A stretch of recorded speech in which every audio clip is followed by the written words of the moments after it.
How's it going, y'all? Welcome back to another blue collar endurance training video. I'm actually so fired up for this topic today. We're gonna be able to address what I believe to be one of the pillars of high level distance running.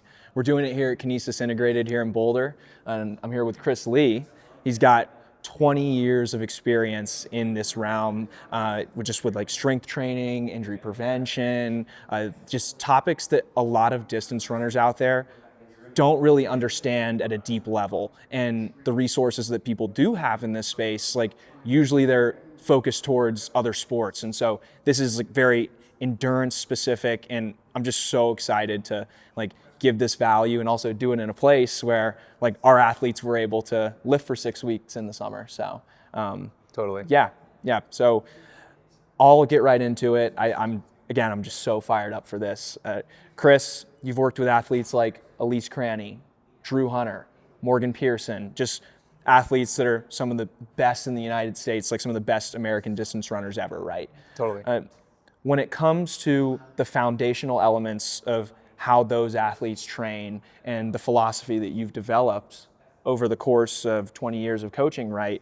What are some of the things that you see immediately that needs to be addressed in high school athletes in particular, right? That's a great question, and there's something we've seen over and over and over again, and that's getting injured. Right. Which we just talked about. What is the frequency of something like that? We see it really often. It could be a monthly chronic issue. Mm-hmm. We could see, someone getting injured multiple times a season. Our benchmark we have, what we did with Elise the past year before she just went to the UK, our goal was to get her healthy and sustained consistently healthy for over 1 year. Yes. Over 365 days. To me, that tells me you're in a really stable place. However, what we see is that most people stop doing the right things they need to be working on way before that, and then they get re-injured. So across the board, between Elise, Morgan, and Drew, and hundreds of other athletes we've seen, there are some baseline fundamental movements and exercises you need to be able to do. And if you can't do those really basic fundamentals, you are really likely to get injured. So this is part of our assessment we do. Yeah. And you bring up the idea of stability, right? So, and then you bring up this idea of doing an assessment, and also just the idea of staying healthy over the course of 365 days, right? So when you do an assessment like this, what are some of the things that you notice that aren't stable in a wide variety of athletes, and then how much work is actually necessary to get to the point where we're reaching that long-term consistency? Because for the viewer, a lot of our audience they are really they understand the concept of long-term consistency because we push that constantly with our content. So it's a great question. So there's two key things: mm-hmm. hips and core. Mm-hmm. And then the third one, more of a tertiary item, is your calves, ankles. And those are what we see across the board: poor hip control, poor hip strength, along with poor core strength, core control, and poor calf, foot, ankle mobility and strength. All those things are huge bottlenecks. Now, it doesn't take that long, right? How many weeks are in a year? We have 52. 52 and then maybe weeks. 50 of training, right? Maybe, And that's on only who you 1 are. year, right? Yeah. And we have many years to get better. It only takes up to 16 to 24 weeks to see major change in your body if you're doing it consistently 2 times a week for at least 30 minutes to an hour. Yeah, right? and I mean, so you bring up 30 minutes to an hour, right? Practicality, I think, is a big issue that you'll see, especially with adults, I feel like. But a lot of people that watch our content, they're dedicated high school runners where they really are able to dedicate the time to doing so. Where would you say is a ceiling for something like that, where maybe from a time standpoint, all right, we're doing a little bit too much?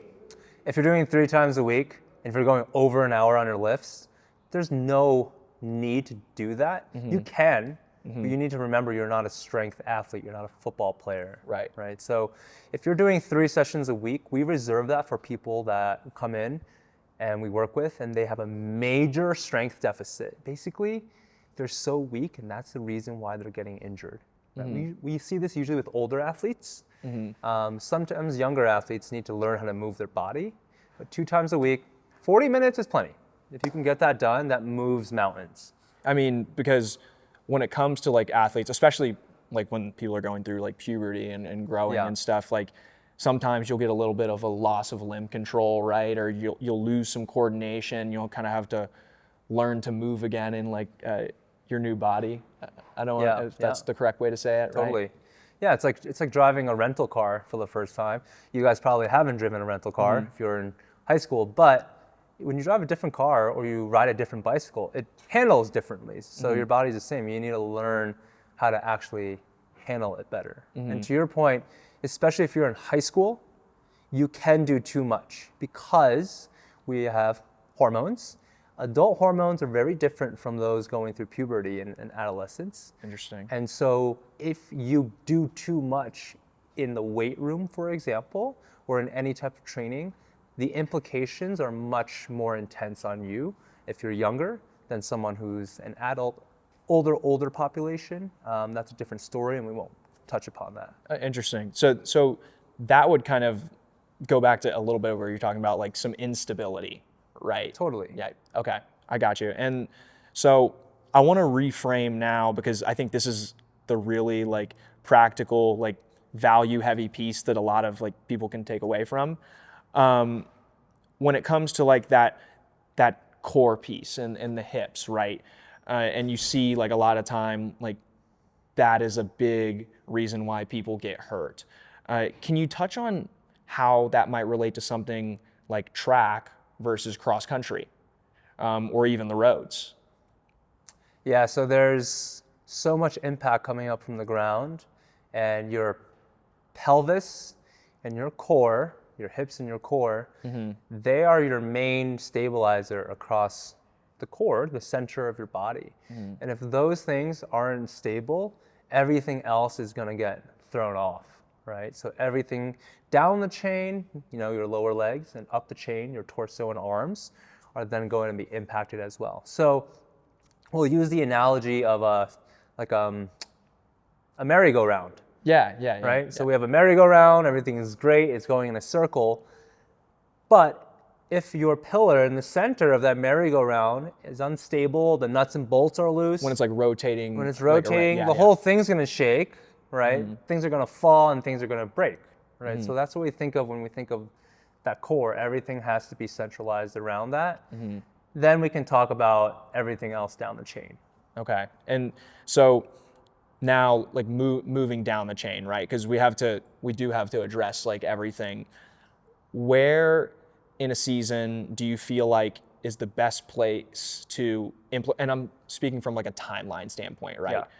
Where's the best place to implement like just a routine in general? And also I think people are really curious about this.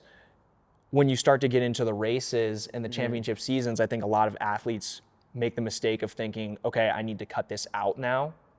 What's your thoughts on that in general? I would be really curious, and I think a lot of others would. That's a great question. Yeah. All right, so there's 3 parts to this. Okay. The first part being the worst time to start, if you haven't done anything, is 4 weeks out from your championship race.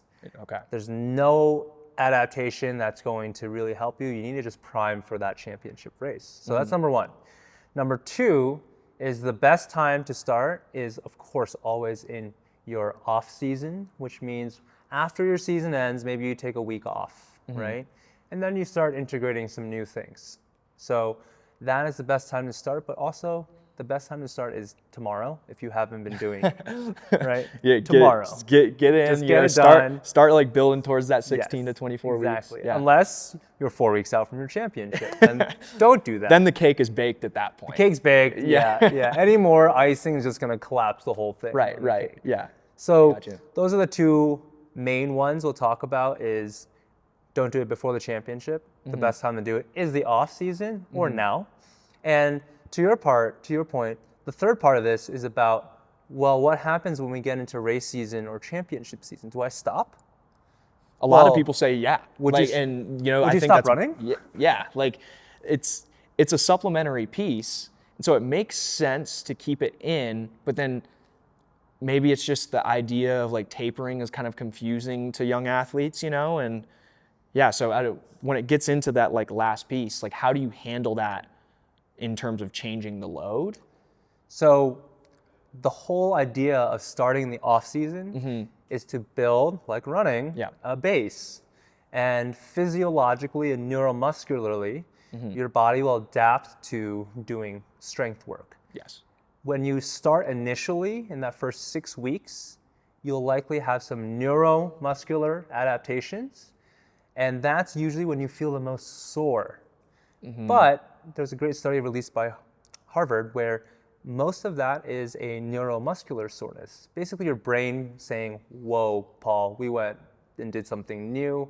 I'm going to slow you down. Less muscular damage, right? If you're sore for like 3 days, 4 days straight, that's probably a little bit too much, maybe some muscular damage. Interesting with the range of soreness. I've never thought about it that way. Right, range of soreness. So after you've done that, especially certain exercises like plyometrics, have a very low soreness score. And so later on in your season, what you want to be doing is maintaining. Get to a point where, say you do 10 reps of something at 100 pounds, okay? Then you know that 7 reps at 100 pounds is a very sustainable place for you because you know you can do 10. So at that point, we move into a maintenance phase, which is very important because if you stop doing it, you stop activating the right muscle groups, we'll call it, to oversimplify. And you almost kind of destabilize things in a way, right? Yeah, like totally. if taking yourself out of your rhythm. Yeah. Okay. Take yourself out of your rhythm and your body will naturally be lazy. And if you're not using and training certain muscle groups, they'll turn off. Yeah, it's like use it or lose it is a good way to put it. Okay. Interesting. Yeah. You've probably experienced this when you're keeping up on things. Say when you're fit and running, it's easy to stay fit. It's hard to get faster, but what's really hard is say you stop running for 2 months. Yeah. Getting back started is a painful grind, right? It makes you like from a coordination standpoint, you feel like you've just forgotten how to run. I'm sure a lot of people have experienced that too. You're like, man, like I'm just like out of shape. Totally. And so like it's this like mental hill you need to climb. And then 3, like when it comes to the quality stuff, like the workouts and whatnot, you kind of got to go through embarrassing the body again and to eventually get it back to that point where, okay, we're feeling rhythmic and stable. Like we got a good recovery rhythm, training rhythm. Yeah. So no, that's fascinating. And I really love that piece on periodization. I always think that we tend to push to our audience like how the training should shift throughout the season. And I think that it's fascinating that when you look at something like strength training, a lot of it like is just so similar. Like, right, it's like this building a foundation and then like maintaining and then bringing it down towards the end in order to put you in an ideal position to perform. When it comes to, I'd be interested to hear your take on this. When it comes to something like shoes, maybe, and this is kind of a newer area, right? In terms of like how certain shoes can redistribute loads and potentially like throw off that stability that we have. What's your general take on something like that? All right, so I won't dive too deep into all the different changes. We do know that shoes change your biomechanics. Yes. And there are just 2 main things we'll cover. This is really real well quick researched. before you go into it, for biomechanics, like just for someone in the audience, like just simple definition of that. How does your body choose to move? Love it. Great. How your body chooses to move. So really simply put, right now with the super shoes, your ankle loses range of motion. Yes. And your knees have more range of motion. So your knees do more work now, and your ankle is a little bit stiffer, simply put, which makes your gastroc, which is the popular, what everyone thinks of calves. Yes. Those 2 muscles that you see, that gastroc has to work harder now and more often, right? So there's a lot of different things going on there. We won't dive into the nuances of what the research says. Totally. Ankles get stiffer, calves do more work, your knees do more work, which means your quads will likely be loaded more. Then there might be some more knee issues that we see popping up and Achilles issues. So those are the main things. Yeah, interesting. And so now looking like, okay, we get in the weight room, we're doing work over the course of like that 16 to 24 weeks you mentioned. How do you adjust when things flare up? Like, let's say we're going, we've got some great rhythm, right?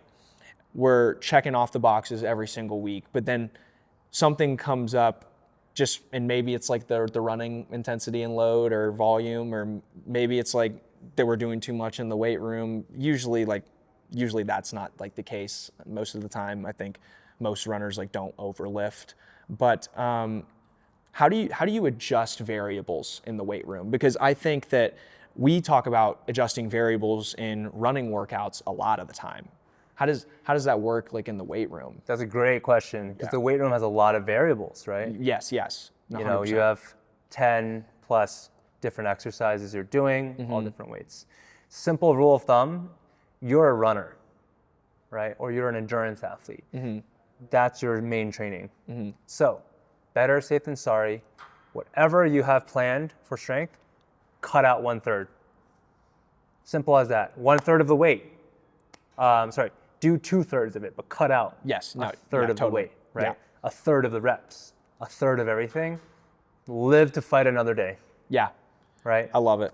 Don't get Simple it's like as that. It's kind of like it's a good like practical way to resist greed, And I think with athletes that you've worked with, maybe you could speak on this a little bit. Like that's very often like the personality type, like they want to like squeeze every inch out of it. Yeah. Yeah. I have a great story for you. Yeah, I was going to say maybe an anecdotal here. Yeah. Morgan Pearson, he just got second place at World Championships for Olympic distance and mid-distance triathlon. Right? Yes, and for those of you that don't know, like Morgan Pearson, he ran at the University of Colorado under Mark, and just great. He's great cross country runner. Yeah. So runs a 101 flat in the half marathon.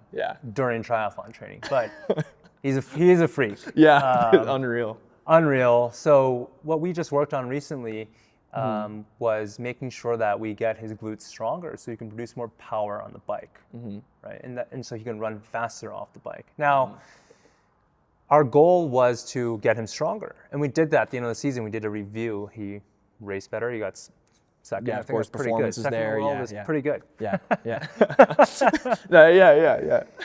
But our goal during our sessions was to not interrupt his training. So this is a common misconception. Oh, the weight room needs to be hard. It needs to make me sore. Rarely, and I think Elise, if you ask Elise Cranny, she would back up the statement. Rarely did they ever leave feeling more dead or waking up feeling too sore. Yes. They left consistently saying, I felt better leaving the gym than when I walked in. Now, the question is, was that effective? Well, they both got stronger and they both stayed injury-free.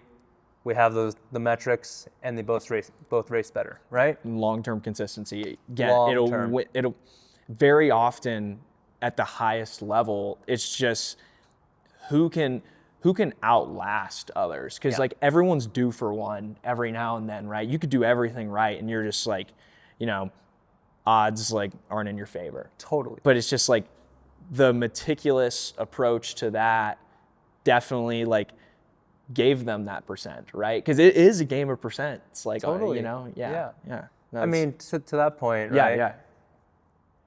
What's a week look like for you training if you ran your long run too hard and you're just dead and you can't even get out of bed? Well, the rest of your training that week kind of goes in the garbage, right? Right. I mean, it just like you usually see the effects in the Wednesday workout, and then you'll see the effects in the Friday, and then or just wherever your days are placed in your puzzle, right? Yeah. No, it 100%. And so no, you bring up a great point. Like in the weight room, why would we not see those effects? They're more powerful in the weight room. Yeah. You're too sore to sit down. Yeah. you're not going to be able to do much, right? And remember too, again, a lot of strength and conditioning mentalities and expectations come from bodybuilding, Yeah, power I sports. love that. Socially, huge. So reframe in your mind what strength means. A mobility day is still strength because if you don't move well, you're not strong. Some of the prehab exercises, whatever it is, strength is much more than just lifting weights. Yes. So if you frame it differently that way, you're still doing strength. You're still getting stronger. If you're more mobile, if you have better ankle mobility and you have Achilles issues and it goes away, you're stronger now. Yep. Just a different sense. Right. No, that's so.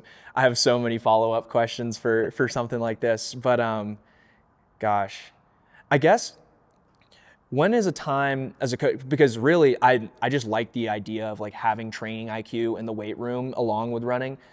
Can you talk about another time maybe where a variable that you adjusted led to a positive outcome? Like, I just think those are like the real nuggets that give the audience something that they can apply because they heard like a story like that. Totally. Okay, we have a great one here where, we just had the CU guys in here. They come in on the Sundays and we adjusted one variable. We tested one variable first. And that variable was, could they do a single leg calf raise with half of their body weight for 5 reps? So that's the base minimum. Real quick, is that off of a decline or that's on the ground?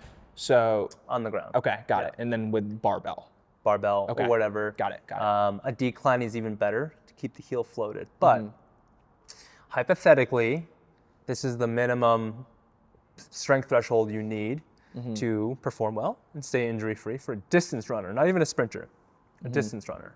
So on this team, there's been a lot of Achilles calf-related issues. And we're talking about top-end speed. The faster you run, the harder you push into the ground, right? Yes, you put more force in, So, you bend that carbon blade a little bit. Yeah, exactly. And with the super shoes, we just talked about this, you need more calf strength. There's more demand. Yes. So a lot of people don't realize that. There's more demand on your calves. So can we test it? And can we set a benchmark for them to increase their calf strength? And what we've seen is that we've decreased a lot of Achilles injuries and people have better spring stiffness, and that's their ability to like bounce off the ground. You see someone like really smooth and just popping off the ground when they're running. It's pretty to look at. It's really cool to look at. I'm trying to think of someone who just looks, Josh Kerr when he's running. He just is flying. Yes. Right? Great spring stiffness. No, that's awesome. So when it comes to like the CU guys and making that change, what did you observe at first again? You observed. Well, we tested, right? Can you do 5 calf raises, single leg, with half of your body weight? Right? Most of them could do a third, but not half. Okay, gotcha. And then maybe in future exercises, let's say someone couldn't, how do we set that up to where 8 weeks later or 16 weeks later, maybe then they'll be able to do that? Or is it like a shorter timeline? It's all dependent. So we normally see some strength increases initially in the first 6 weeks, neuromuscular. And then at the 8-week mark. But again, that 16-week mark is when we've seen some of the most improvements for some reason. It just happens to be 16 weeks. 24 is what we call the PR zone. At 24 weeks of consistent training, we see this person's really, really doing great, and they end up PRing. That's just another number that we see. But how do you build up to that? Do whatever you can for 5, right? And then we apply the basic rules of you do need hypertrophy, which is like a scary term for runners, but you still need to build muscle sometimes in the right places. So everyone knows 10 repetitions. 3 rounds of 10, build up to 12, and then come back down to 7, and then retest at 5 reps. So, kind of like, and I love that. That's just so, I feel like we could go and do deep dive into that. No, I know, man. No, it's great. And so, I want to circle back to maybe some big takeaways on the concept in general, because I think whenever an athlete or a team or collegiate program, just whenever they have like high level strength training, right? Whenever they have high level strength training, it's such a weapon in the long term, because back to the concepts we talked about, it allowed them to stay healthy. Yeah. Like, it allows them to stack the running, like the compounding, like fitness that, really leads to performance. And we see that so often, like, man, how'd that guy get so good? He's like, man, he's been healthy for a long time. He's been doing good work. Totally. So when we look at like a high school athlete, how early would you want to like be able to start working with like, and I think overall that'll really just give a really insightful scope as to like how much this topic that is often under neglected Totally. should be. So yeah. for us at Kinesis, we work with a bunch of youth athletes. If you're in middle school, I will not work with you one-on-one. You need to have fun. Yeah. You can bring your friends in, we'll have a group session, we'll train the right things in a fun way. Because that is also super important. You need to enjoy it. At a high school level, when you're a freshman, we'll do partner and group sessions as well. That's a really good time to start focusing on your base movement patterns, but you need to build that capacity in middle school first by learning how to explore movement through play. We organize it, we'll play some games around some movements. Yeah.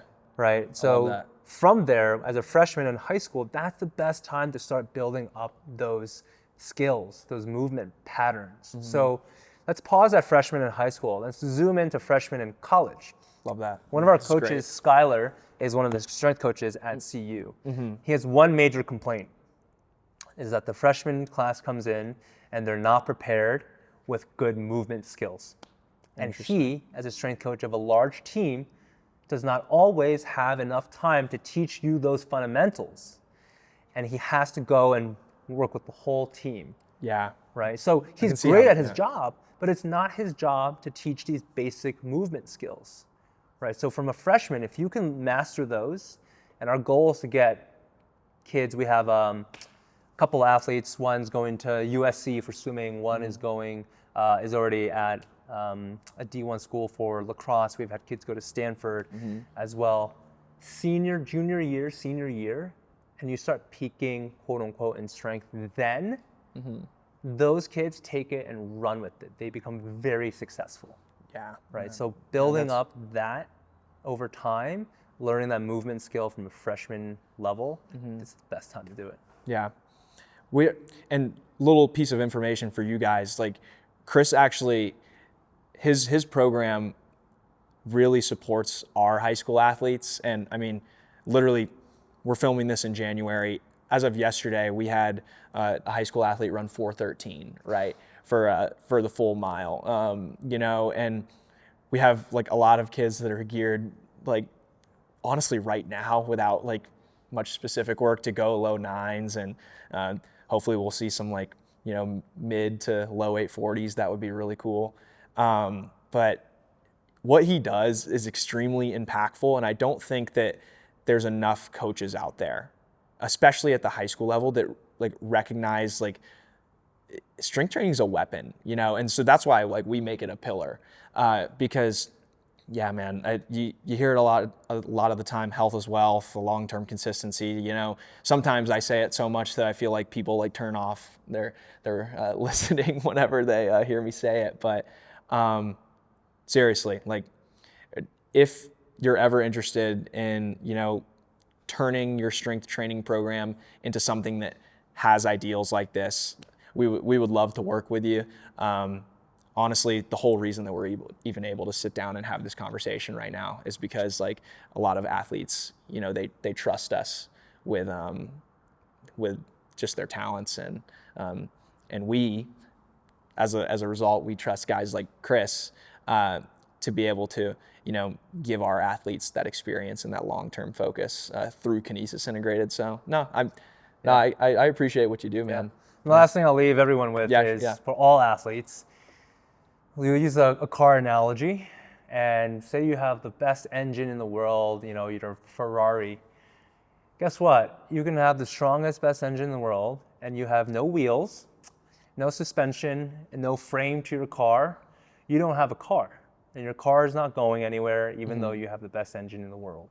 So you should always focus on your running training, but you cannot forget that you need to keep your body strong and healthy, because if you're injured, if something breaks down, that engine is not going anywhere, right? So that's the analogy we always use. And we just hate seeing kids or athletes get sidelined, and I've seen it. I've seen the burnout, and I've seen people quit because they can't get healthy, and it's sad. It's sad. It's sad to see.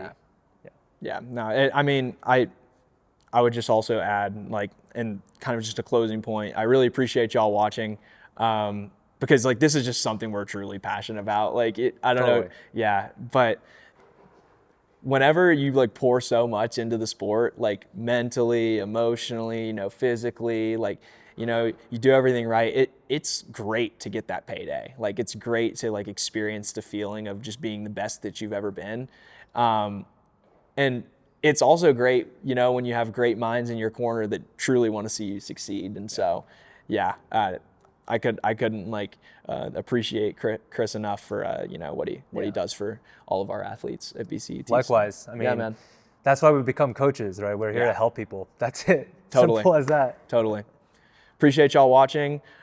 If you haven't already, and you've watched a lot of our content, make sure you hit subscribe. Just because like you hitting that button, you hitting that like, it allows us to continue making content like this and educating distance runners everywhere on things that maybe you just don't know about. And yeah, we're stoked to continue to provide value to you guys in 2026. So, yep. Appreciate y'all. See you next time.